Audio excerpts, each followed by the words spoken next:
really be. Like all the talent in the world is not going to bring that championship. You're right. Word. But I'll tell you what, there is somebody in there that does have the experience. Who? LeBron James. Yes. LeBron James, yeah. He's going to be like the father figure to them all. Yeah. He does have... bring them together. But here's the thing. And manage those relationships. And to me, right, knowing LeBron James a hell of a player, probably the best in the world. Yes, all this. He's too selfish. LeBron James? Yes. Here's the reason I say this, right? Because he used to be, not no more. I mean, as far as a player, yeah, he passes the ball around, he distributes, he racks up the thing. But he needs to be the star of the team. That's what I'm saying by selfish. He gets what he wants, bro. That's automatic. But he hired his own personnel alongside with him going into the Lakers. What he doesn't understand, to me, for the Lakers to be successful and to be the franchise dynasty that they're known to be, is he almost needs to take a step back and let these two young cats... I think that's what he's doing. I think he's pulling them all together. And he needs to be the third option, straight up. His new role, I think, is going to be... is the businessman. He's going to cultivate those relationships and build them. Like how Dwayne Wade did. Yeah. I think that's what... I think he's transitioning from player to businessman, and this is like his step one of it. And they're giving him all the room to do it. And he's building it on his own, so he can say, this is what I did. That's the best basketball player on the planet. You let him do what he wants. Yeah. Plus, you're paying him, so you better do it. Not just as a player, but I think he has vision in that sense. Oh, yeah. To bring them all together. For sure. I think he's, outside of Michael Jordan, he's probably the best businessman in basketball. Not yet now. Huh? Not yet. He's a great person in the community. A businessman. Right. That's what I'm talking about. I don't know about business. Michael Jordan, people be killing each other for them shoes. But yeah. She's trying to feed the dog. Water. To go alongside my prediction, yeah, with Jimmy Butler going to Miami, I predict that Kawhi Leonard will finalize the deal with Lakers to go 4 years, $140 million, and to be the best team on the planet. What if? Now this is probably wishful thinking, and they don't What if he goes to Miami? What if that happens? I don't think we got room to pay. I know we don't, but what if all of a sudden Pat Riley goes, "Hey Lakers, psych." Here's all Miami, and then we just got to build around Kawhi and Jimmy Butler.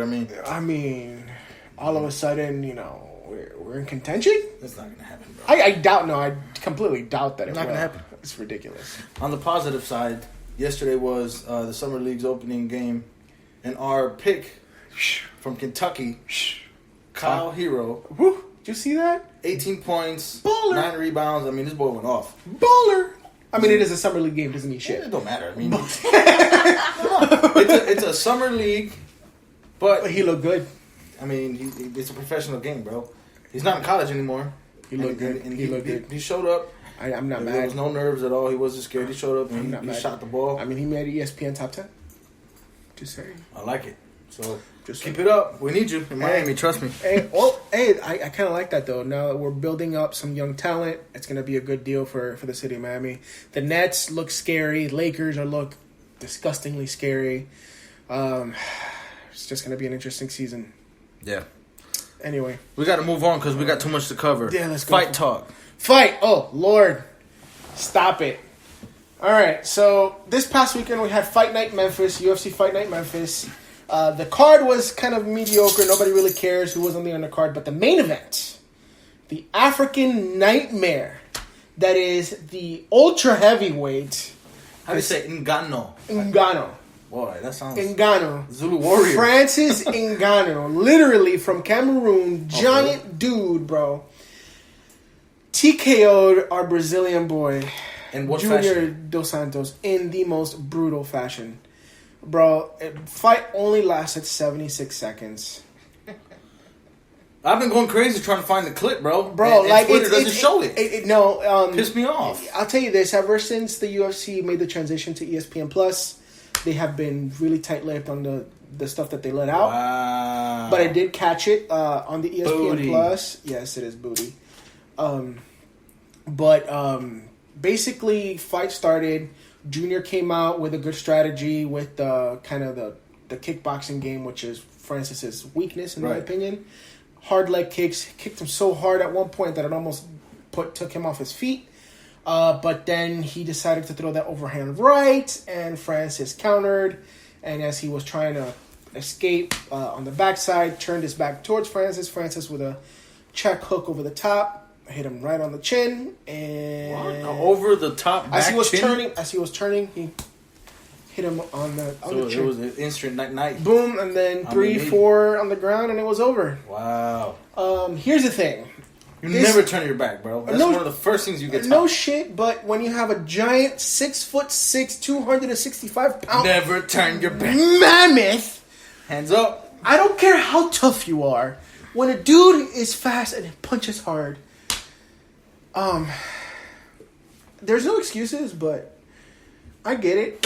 I get it. You turn your back if you're gonna run, bro, and not come back. I mean, he was trying to run, but when you have a super athlete coming after you, this guy is a monster, bro. Yeah. Which anyway, this win basically guarantees him a title shot. Here, the winner of Stipe versus DC going on next month. I'll tell you this: if I was DC, I'd beat Stipe and I'd go, I'm done, I'm retired, love y'all, have a wonderful day. Or else you gotta face this guy. If not, you gotta face that Cameroonian nightmare, bro. Jeez. This dude is. Have you seen how big Francis Ngannou is? Blink and black will be the last thing you see. Yeah. Okay. Dude, I have no words. Like, that's how big this dude is, and he can't speak. Baby daddy material. Yes, there you go. There you go. And he gets rock the same haircut too. Exactly. Anyway, we got So there's that. There was no big fight, no big boxing matches over the weekend, unless you know something. I know Charlo won his fight. Who cares? Nobody cares. But we have, I guess, this is probably the part we're gonna kind of dive a little deep into. UFC 239. We have who is fighting, bro? Main event: John Jones versus Thiago Santos. Ooh. Which, regardless, it's gonna be John Jones winning by murder. Right. But then the two fights that are gonna steal the night, and it's gonna be Jorge Masvidal versus Ben Askren, and the co-main event is gonna be Nunes versus Holly Holm. And I know somebody who's into training women and training fighters and beastly women. She's done some work with some of the UFC's top 10 women's fighters. Let's break down this women's fight first before we go into the men. I think ladies always go first. My prediction, and just knowing on both of them, I say second round TKO Holly Holm. Reason is, I think she's the better boxer. I don't think she hits as hard, but I think she's slicker on her feet. I think she has enough counter wrestling to keep Nunes away from her. Is this the same Holly Holmes that beat Ronda Rousey? Okay. Wow. But she has hands. She got no, but she's also like a 15-time world champion in women's boxing. Yes. Yeah. That's what I was thinking. Back in the days. Yeah, so I think her stand-up with her counter wrestling and her lead roundhouse is going to give Nunes all the trouble she can ask for, and I think that she is a champion killer. She's also a really big woman, bro. Like she's tall. She's tall. She's tall. She has a chance to beat Nunes. Vic, you are me and you have these conversations all the time. You know Nunes is a beast within herself. Drop the knowledge. Tell us, what? How do you see this fight going? You know, if Holly can just go with what you know, go with your bread and butter, but always be able to transition quickly and make your move. I think that Holly Holmes, if she's out of her head and she's just there for her fight and she's just relaxed, I think this is all her. I think a lot of the fights, they start on your feet. She should be able to end this fight on her feet. She should be able to. Now we both you trained with Chris Cyborg. You've trained with Ashley Evans Smith, and you've done some. Huh? Not Chris. Not Chris? No. Okay. But you've trained with a lot of the UFC women's division people.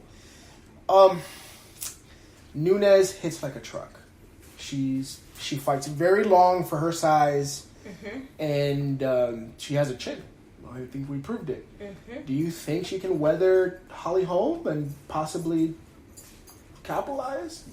I think definitely Nunes can. So it's going to be who's going to be the toughest and the smartest. I think that's what it's going to boil down to. I think that as much as Holly Holmes is training in this fight, I think that if she, people expect her to stick with the boxing, but she's got to be smarter than that, because Nunes is going to be hungrier than that. And when she's hungrier than that, she's going to have everything in her arsenal. And then Holly Holm has to be ready. She's got to be ready to take the impact, because Nunes is going to give it.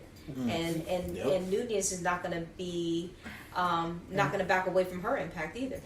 So it's going to be who's hungry or who's ready, and who's not afraid to step it up a notch. Now Nunes is coming down from 45 to 35 for this fight.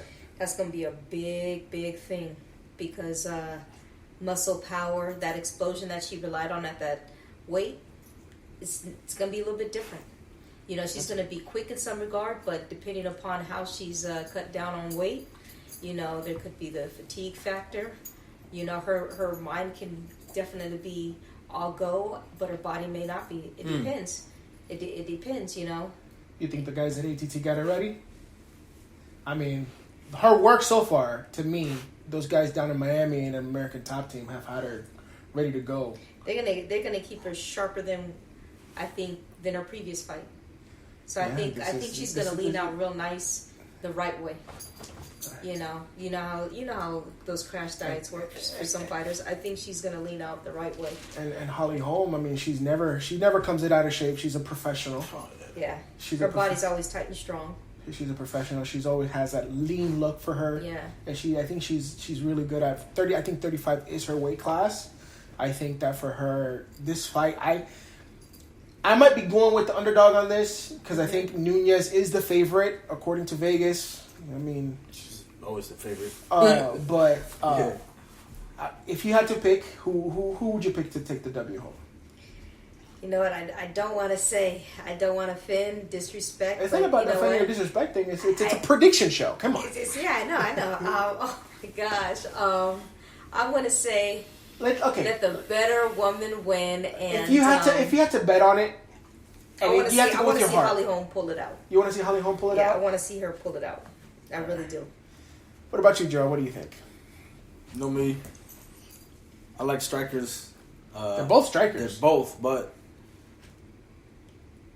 I just feel like Nunes is gonna. She presses hard. Wait. When did this happen? Okay, still going. She presses hard, and that means Holly Holm, she's got to be very crafty with the uppercuts, and she's got to be able to move, and not even think twice about movement. Move, get in, get out. She does have that classic boxing footwork too. And here's the deal: she can fight going backwards like a Cuban. She's gonna have to angle really, really nice. Get in and get out. And here's the deal: if the hands ain't working, she's gonna take it to the ground, and that's where she's really strong in. But you can't. Here's the thing, and people, I think they forget how underrated Holly Holm's ground game is, because has so many highlight knockouts, right. And she's beat everybody on her feet as far as like a lot of her notable wins, but she submitted women too. I'm telling you, to me, that's the fight of the night. Yeah. To me, that's the fight of the night. I think if she can keep her, she can also keep her at distance with her legs. If she's crafty with some combinations on her legs, it'd be a different kind of game. It's gonna be. She's got to stop her. She's got to stop her from coming in. It's definitely 2019, because 5 years ago, talking about a women's main event that wasn't involving Ronda Rousey was ridiculous. But this is probably one of the best fights. Of the year. When I saw this getting booked, I was like, whatever fight card this ends up on, it's going to be ridiculous. It's going to be a phenomenal good fight. And it's for both women, they're really, really good fighters, and it's I'm happy to see two really strong women fight, good skills, and they're going to put on a good show. They love fighting. Yeah. I love it. It's great. Yeah. I think Holly Holmes just got to keep her at a distance. Nunes is going to come in almost like a bulldog. Gotta keep her. She's keep her called the distance. Lioness for a reason. Just Yeah. saying.